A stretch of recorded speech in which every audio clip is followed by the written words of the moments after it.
Hey kiddos, so this is the instructional video on how to use Edpuzzle. So after you click the link on the slide, chances are it's going to ask you to sign in. Because I made the video, I made this Edpuzzle, so that means that I get to skip the signing in. So you probably have to sign in, and then I think you're good to go after that. So after you sign in, you'll see something like this. So I will move my screen around.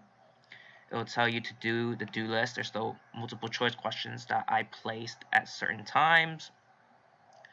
And so let's focus on the video. So once you get it, you get the options of closed captioning, volume, full screen. And notice on the video from 0 to 5 minutes, there are these dots. These dots means the multiple choice questions. This button that I am hovering over, that's the rewind button. I think it goes back 15 seconds. So use it when you are saying IDK. I don't know. Alright, so rewind. So, once you start, fire up the video. Now, I have already watched up to the first question, so I'm gonna skip. So, you can't skip. But, watch the video until you reach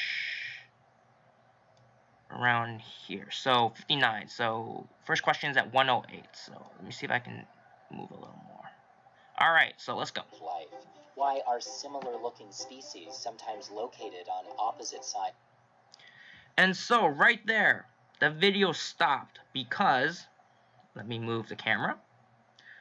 Multiple choice. So this is the first question. Who started our understanding of the driving force of all life? And so some of you are saying, for example, all right, I know the answer. You click, so you just click a random answer, and you click submit. If you don't know, you see this button right here? Rewatch. You're going to click rewatch. He was just a great naturalist. So right there, clicking rewatch rewind you for, I think, about 10 to 15 seconds. So this guy right here says he. Now, who is he? Alright, so he is not mentioned. So, what does that mean? Rewind some more. So, right here, you're going to click rewind. When in English... 1800s. When in English. So, right there, they will probably tell you who that person is.